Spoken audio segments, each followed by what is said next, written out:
Hi, everyone, and welcome. I'm Nicole from the Nonprofit Hive, and I'm really glad to be here with you today. Today's Ask Me Anything, or AMA, is part of our new Community First AMA series. The goal is simple: practical learning, honest questions, and an opportunity to hear from someone who works on both sides of the granting table. A couple quick housekeeping notes before we jump in. We're hosting this live through StreamYard webinar. So this session is being recorded and we will share the replay afterwards. Please drop your questions into the chat as we go. You don't need to wait until the end. We'll be keeping an eye on the chat and weaving the questions in during our AMA portion. We've also pulled in a few questions that were submitted during registration. So thank you to everyone who sent those in.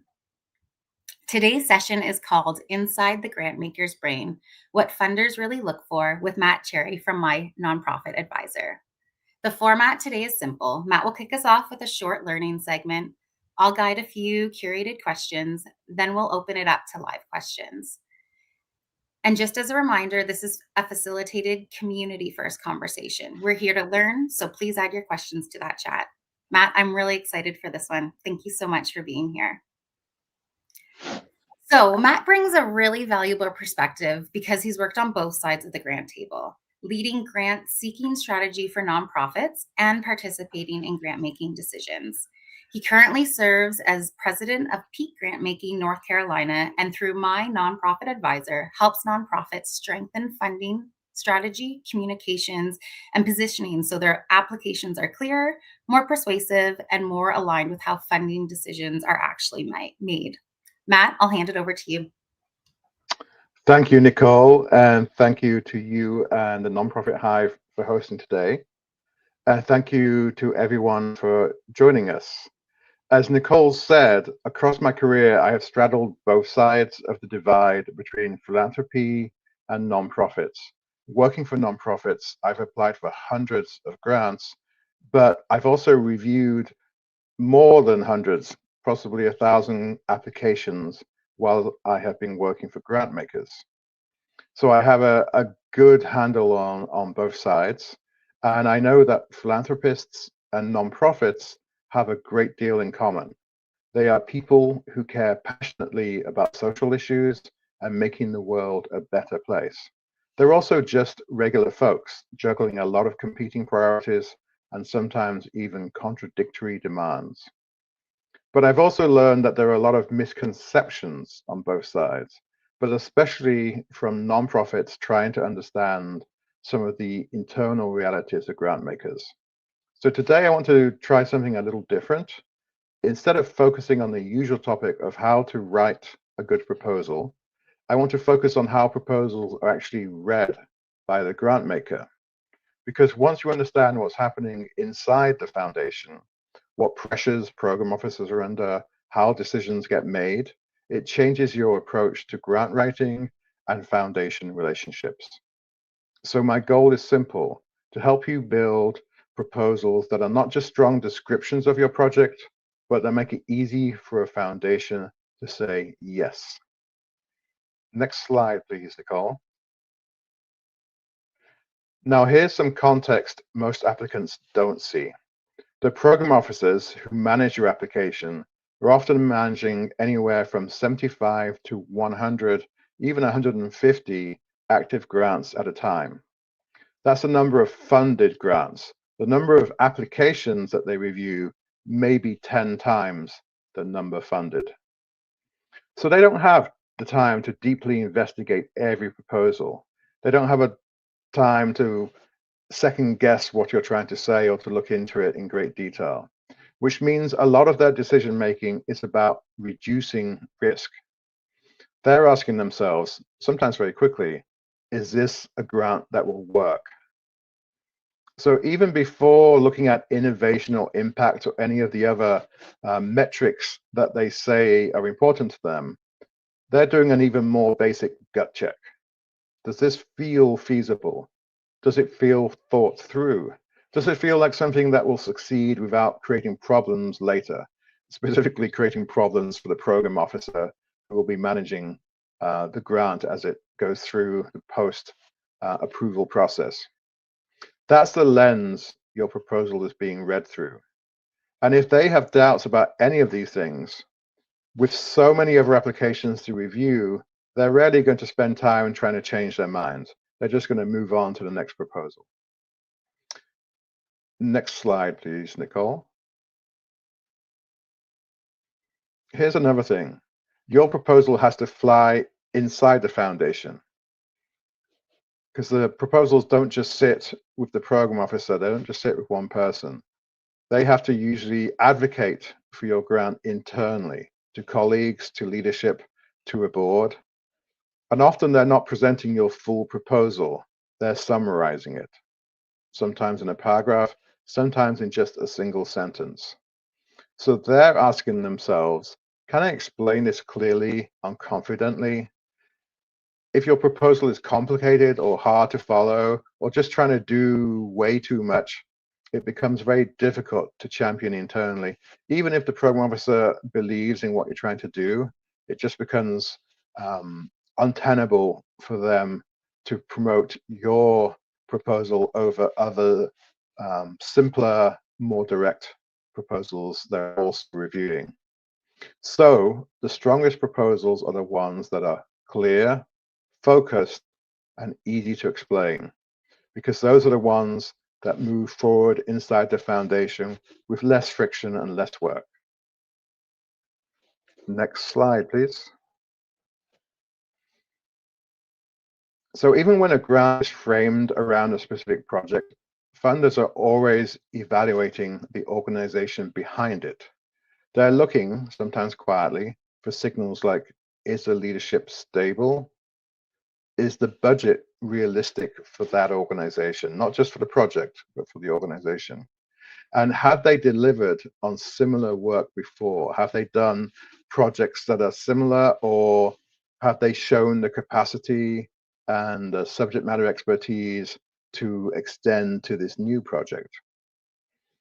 And under all this, there's one underlying question. If we fund this project, if we fund this organization, will they deliver? That is why sometimes a very innovative idea doesn't get funded, because it just doesn't feel grounded in demonstrated capacity. It's innovative because it's doing something new, but it feels risky because it's going beyond what you've done before, and it goes beyond what they feel is your proven capacity, even if you could actually do it. So I would say that credibility and competence carry more weight than creativity alone. Next slide, please. This brings us to a common problem, and it doesn't get talked about as much as I would like, especially by funders. But the truth is, funders often, or almost always, look at who else has funded you. What grants have you received before? It's an informal kind of due diligence. If another respected foundation has already supported you, that signals someone else has vetted this organization, they've taken this risk before, and they were happy with the results. But this creates a real challenge, especially for newer organizations, because funders like to see a foundation funding history, but you need a first grant to build that story. It's kind of a catch-22. You have to proving yourself with past grants to get a grant, but you can't get the grant because you haven't got that history. So how do we escape that dilemma?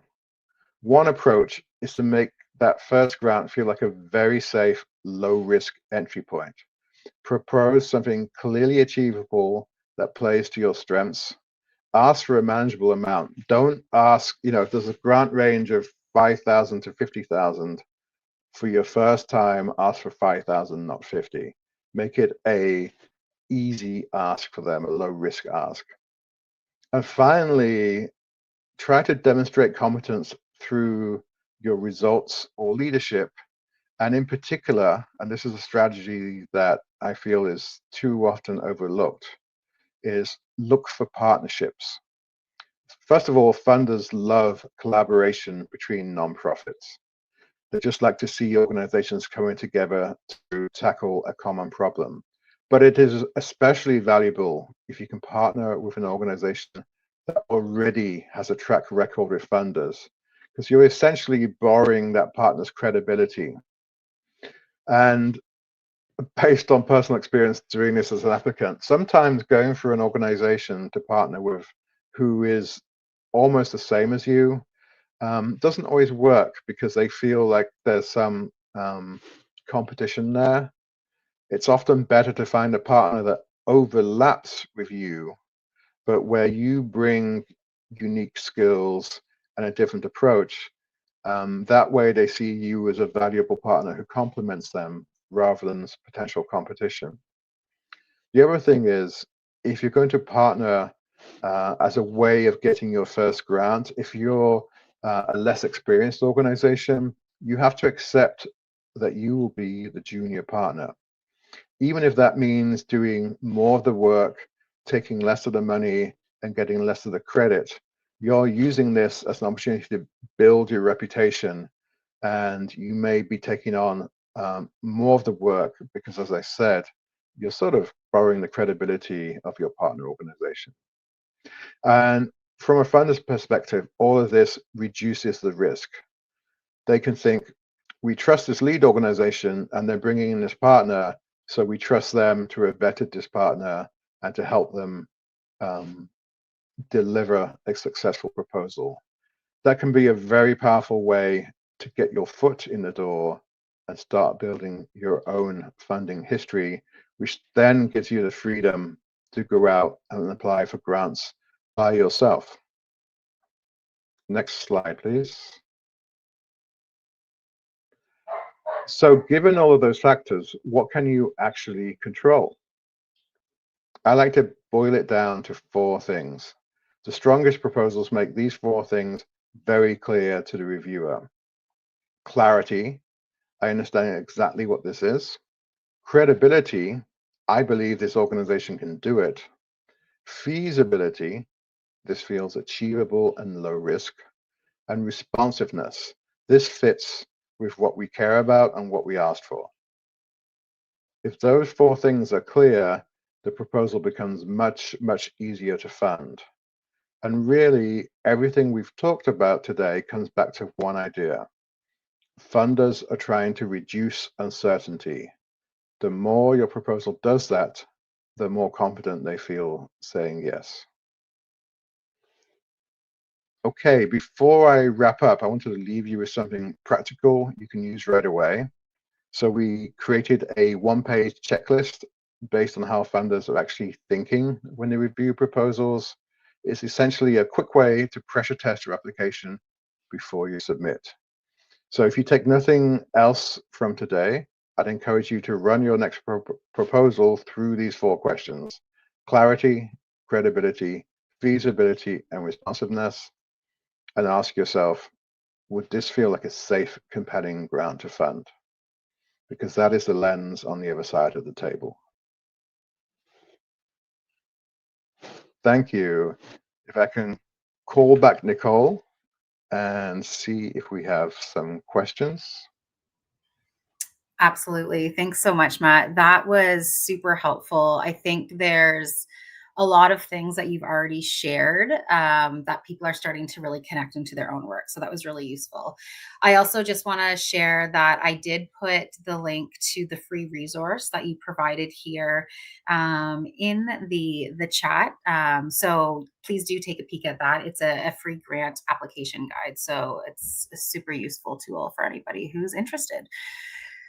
So I'm going to pull in a few questions that came through during the registration. There were really solid questions there with some consistent themes, especially around where to start, how to stand out, and honestly, how to not waste a ton of time.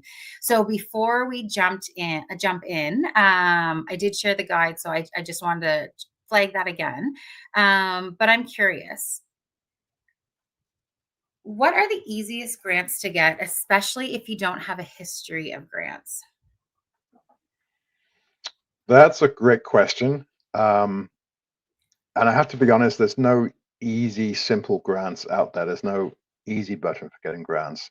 But there are certainly some grants that I think are a stronger bet and a good starting place for newer nonprofits.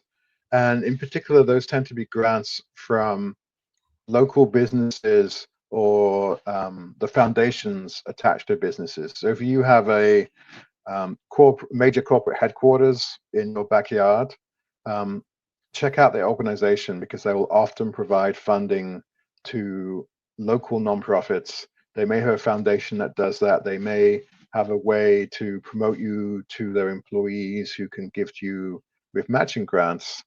But beyond that, I would actually say look to your vendors for contributions. They're already doing business with you.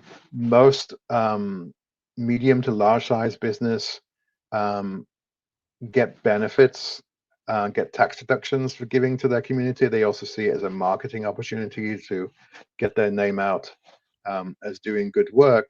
So start with some of your vendors. And I think every nonprofit has a bank or a community trust or some kind of financial institution. Start with them.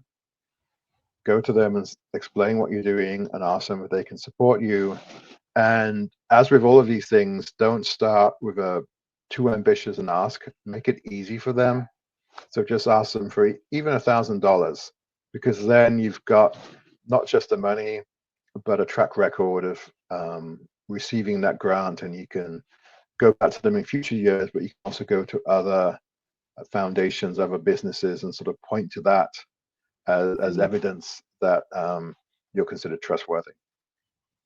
That's a really great idea. And I think there's something about, going into your own backyard or community. They likely have heard of you. So you don't have to have such a sales pitch, I don't think. Right. Like they are familiar with what you're already putting out into the community. So I think that's a great first place to start. Another common question that we were getting, and I've merged some of these questions together based on what was shared, but one was around what are the best ways to find grants that actually align with your mission and avoid wasting time on ones that aren't real fits? Yeah, there's a couple of things I'd say to this. First of all, if you're looking for grants, you should use some of the grant databases out there. At my Mhm. nonprofit advisor, we use several. Grant Station is one, Foundation Center Online or Candid is another. There is a fee for using them, but in the case of Grant Station, it's pretty affordable. So use those databases because they allow you to list what you're looking for, whether there's a geographic limitation, um, who the population you helps is, all those different criteria. And then you can see what grants are out there.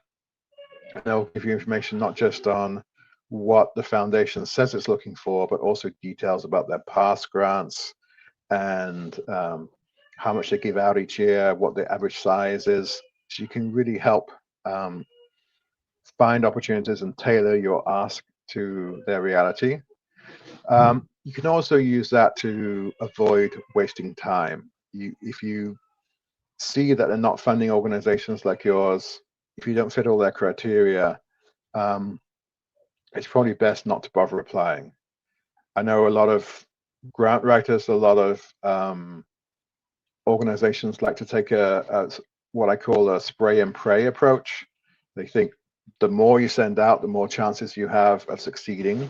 But that doesn't take into account how much work goes into preparing a good proposal. I think it's better to sort of narrow your aim to the ones where you feel you have a strong chance and really focus on those. That makes a lot of sense. And I think the resources that you shared at the beginning too, like I think there are a lot of different tools in each country. So I'm based in Canada, and I know that there's different tools in Canada for grant Mm-hmm. searches. In the States, I imagine there is too. And I think globally there's probably different resources specific to the country that you're in. So I think that's really great. And then how you just finishing off how you responded to that last question, I think this ties in really nicely this next question, and it's around at what point does grant fundraising become a full-time job, and how should organizations think about hiring versus outsourcing? Yeah, that's That's a key question. Um, this may be controversial, but I actually think unless you're a huge nonprofit, you never need a full-time grant fundraiser, full-time grant writer, um, because then you're sort of getting into that spray and pray territory where you're just churning out applications. Um, I'm not saying that about fundraisers, though. Certainly, small nonprofits should make it a priority to have professional fundraising support working on not just grants, but also individual donors, major donors, corporate partnerships and sponsorships. Um, but there's a challenge that nonprofits face as they sort of go, as they grow into that, which is when you start off and you're looking for a part-time or an affordable development officer, if your executive director, if your board don't have a ton of expertise in this, you may find that you can't afford the expertise you need. So there's a good intermediate step, which is hiring a consultant, or in my case, hiring a fractional fundraiser who not only gives you the strategy and opportunities, but will also do the work. Mm-hmm. That's cheaper than a full-time staff member, certainly cheaper than a chief development officer with years of expertise, but gives you that immediate expertise to help you get the job done. And in time, that can grow into a full-time position or additional staff. They might also know which grants or Yeah, organizations to actually apply to. So I see a absolutely. benefit in that for sure, for sure. So I know you talked about this during your presentation, but this has come up a lot throughout all of the questions. And it's we hear that relationships matter, but what does that actually look like when you don't have access yet? Yeah, that's a tough one, isn't it? Because Yeah. um, until you get those grants, you don't have relationships with foundations. There are ways you can help with that. You can, first of all, market yourself and become better known, and specifically target foundations and other potential funders, corporations that you might look to. Follow them on LinkedIn, comment on their comments. If they have events or webinars, show up and speak about your organization. So as we say in England, where I'm from, put yourself about a bit, get out there, make yourself known, introduce your work, um, be a good audience for other people, connect with other organizations doing your work. I spoke a bit about the value of partnerships, and just try and make those connections and then build those relationships. You can even reach out directly to foundation staff, although that doesn't always work because they have so many people trying to do that. But if you have something good to say or a simple question, go ahead and ask that. Or if you have a great story to share with them about your work, go ahead and do that. Yeah. So I like how many organizations would you recommend to kind of shortlist to do that? Because that could also be quite a bit of work just following up and putting yourself out there. Like what would be a good a number of folks to kind of follow that way? I see it more as a sort of pyramid. So you can be doing a Okay. lot of outreach to a lot of organizations and just generally making yourself known. But when it comes to targeting those that maybe you spend more time commenting on their LinkedIn post or Yeah. interacting with, look at the ones that seem to be responsive and work on them. And then if you're interacting with them online and you see them, responding or liking your comments, then decide which ones to approach. Um, if they seem interested and engaged, go for it. I wouldn't worry about having too many like that. The challenge is finding enough. That's fair. I like that. Thank you for that. So, this one ties into when to kind of step off the gas with some of these things. So, how should smaller or newer organizations think about rejection? And when is it worth reapplying versus moving on? Yeah. First of all, you're going to get rejected. It's Yeah. it's in some ways a numbers game. And if you're applying for a lot of grants, they're going to get rejected. As I sort of mentioned earlier, a lot of foundations are rejecting 9 out of 10 applications, especially if they're open process, so it's not by invitation, it's open to all. Most are getting rejected. So the way I like to think about it is not, did my proposal fail? It's like, my proposal might have been great, but it did not do as well as the competition. So, and I've done, as a funder, I've seen this. Some years I funded, programs that scored 90 out of 100 on our scoring criteria. And then the next year it's been 96 out of 100. So projects that would have been funded the previous year just didn't make the cut. And it's nothing to do with them. There's no change on their end. It's because the competition got stronger. So I look at rejection as sometimes just a case of who were you competing against? What did they do different? What to do better? So in those situations, I would try and tweak your proposal, look at what others did differently that you could do better, and try reapplying. However, if you feel like it was a real stretch in the first place, and you're thinking, well, maybe if I describe this a little differently and stretch my interpretation, maybe they'll fund me. If you get rejected, then follow your instincts and look for other opportunities. That's fair. And do you find that most funders share who they have funded? Like, is there an easy way to kind of see and compare that Yeah, it's worthwhile in the future? yeah. Most foundations will list it on their website.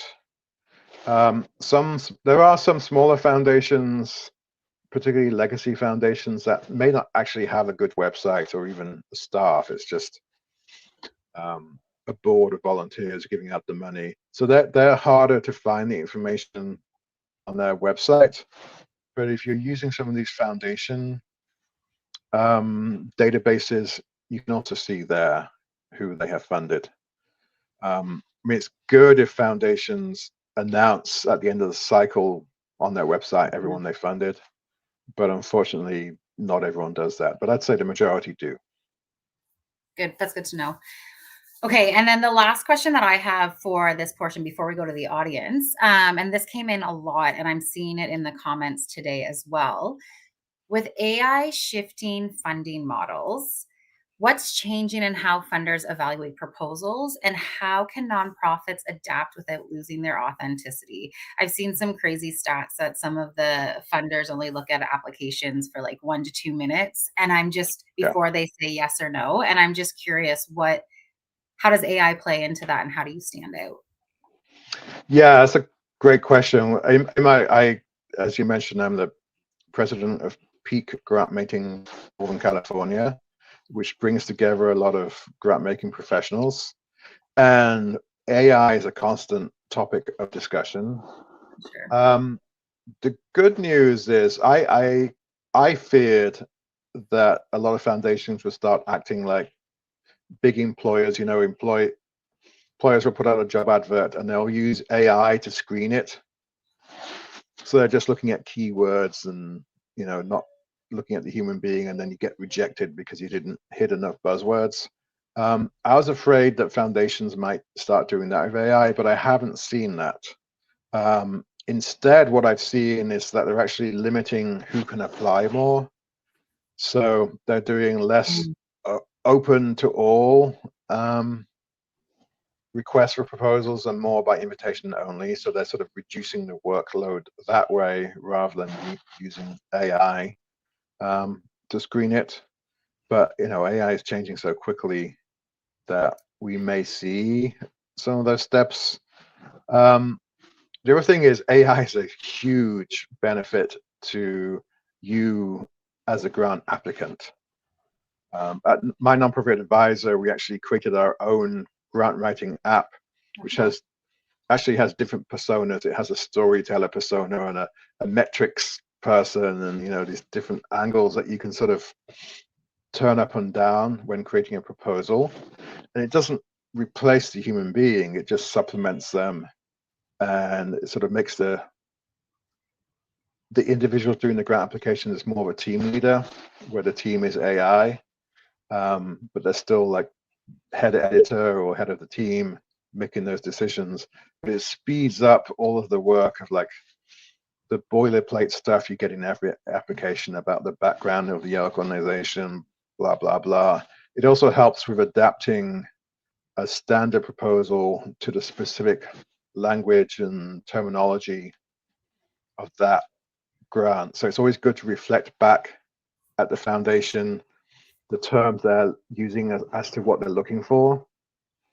And AI can really speed up that process and sort of pretty much automate it and allow the individual to focus on fine-tuning the material.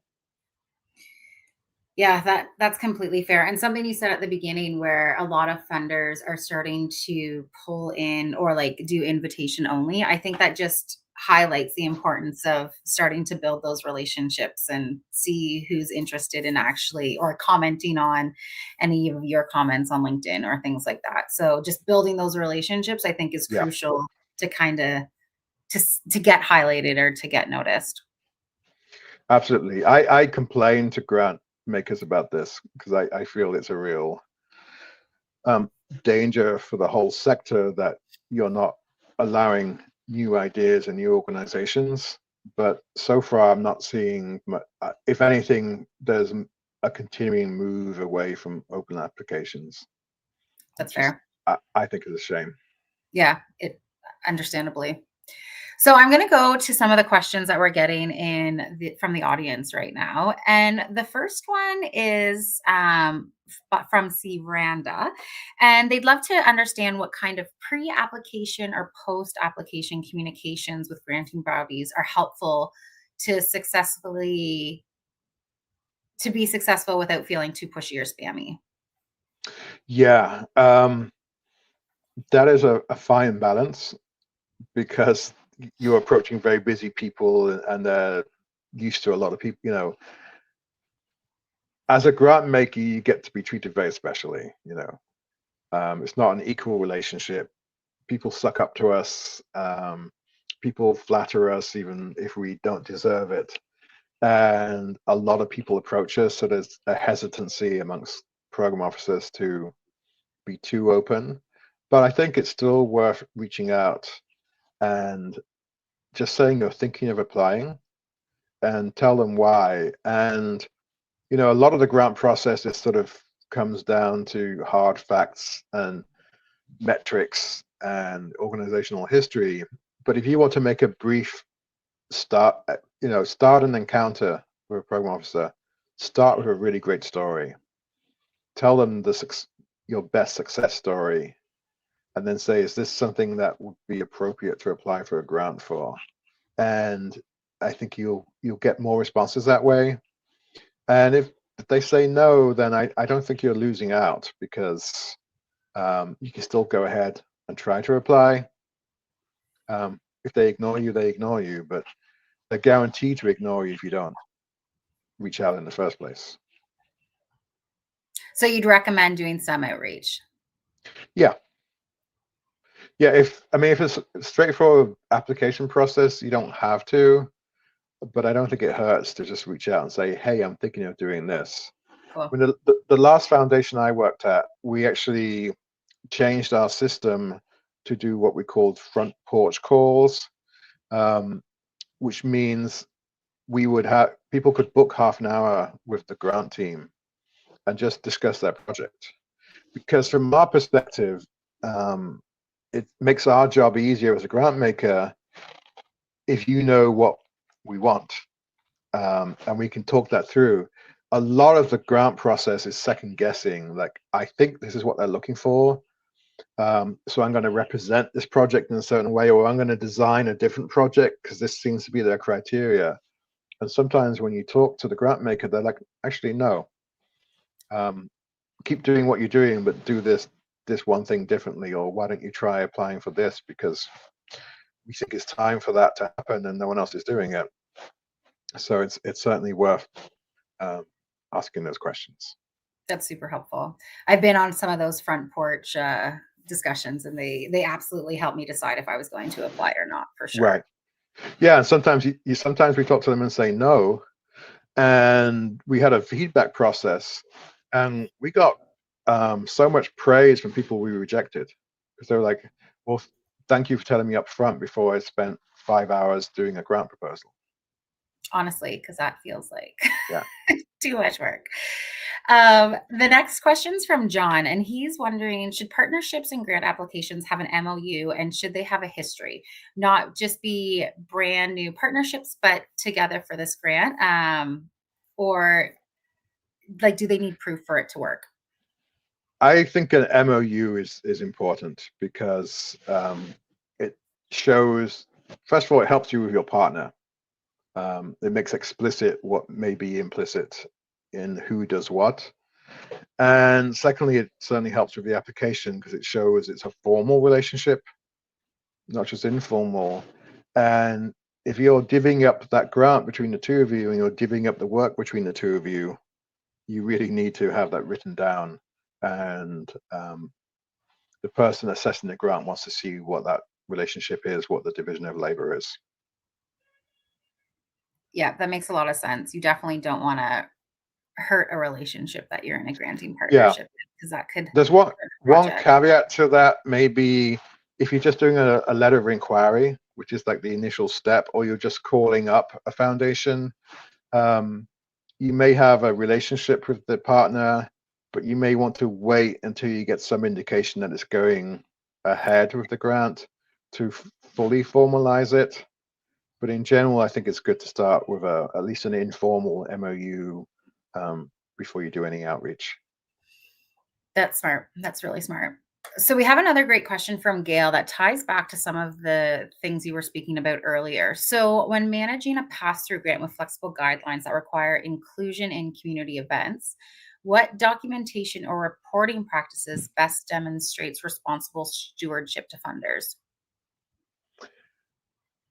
Okay, if you're doing a pass-through grant, which means a funder has asked you to take their funds and then manage their use in your community or your area of expertise, um, you already have a strong relationship with the funder who's trusting you to take care of their money. So I would really have an in-depth conversation with them and see what they're looking for. Um, just be put your cards on the table and be open and candid because they trust you, and you don't want to have any misunderstanding because you didn't talk things through with them. But if you're in that position, you're already in a great position. So as a grant maker, I would see it as adding to your trustworthiness. If you came back to me and say, um, here, I'm not sure how to do this, or here are some concerns, or how should I handle this? That's a sign of a better relationship than someone who just tries to guess what you want and may get it wrong. That's helpful. So I'm going to jump to the next question here. And it's, in your experience, how open are foundations or grant makers to having relationships with grant consultants who got many orgs with specific charities or nonprofits applying to the grant? I'd say they're open to that. It depends on the foundation and the field. Um, but there's definitely that kind of relationship happens. I have a few funders I can talk to who I hope trust me not to give them bad proposals and who I can get feedback from. And we have some areas we specialize in, like disability organizations. So I know a lot of funders in that field and do have a relationship with them. So I do think that's valuable. It's not a particularly common practice though. But if you have that opportunity, yes, go for it. That's perfect. And then the next question is around full capacity of funding. So, what do you think about foundations offering 50 or 75% of the request when it may not really allow you to do the project in full in a complete way? Should you turn the reduced amount down? Probably, yes. I mean, I hate this from foundations unless they're very explicit that a condition of the funding is you find a partner or find the other money. Mhm. But if you're making an honest request for the amount you need, and they say, "Oh, we'll just give you 50%," and the rest comes out of your resources, if you can afford that, sure. If you're going to do the project whether or not you get the funding, then yes. But if it means reaching into your limited reserves or taking money away from other projects, don't be afraid to say no. I will say though, I've done it as a grant maker where there's a few grants that just, we have way too many great applications and not enough money for them all. And there's some that we look at and first of all, they automatically ask for the maximum amount. So maximum amount is 100,000. We get all these grant applications for 100,000 and we look at them and say, if our maximum was 80,000, would they still apply? Yes. Would they still do the same things? Yes. Does this look inflated? Yes. So we may go back to them and say, can you cut this down? Although I've never gone back and said, can you cut it 50%?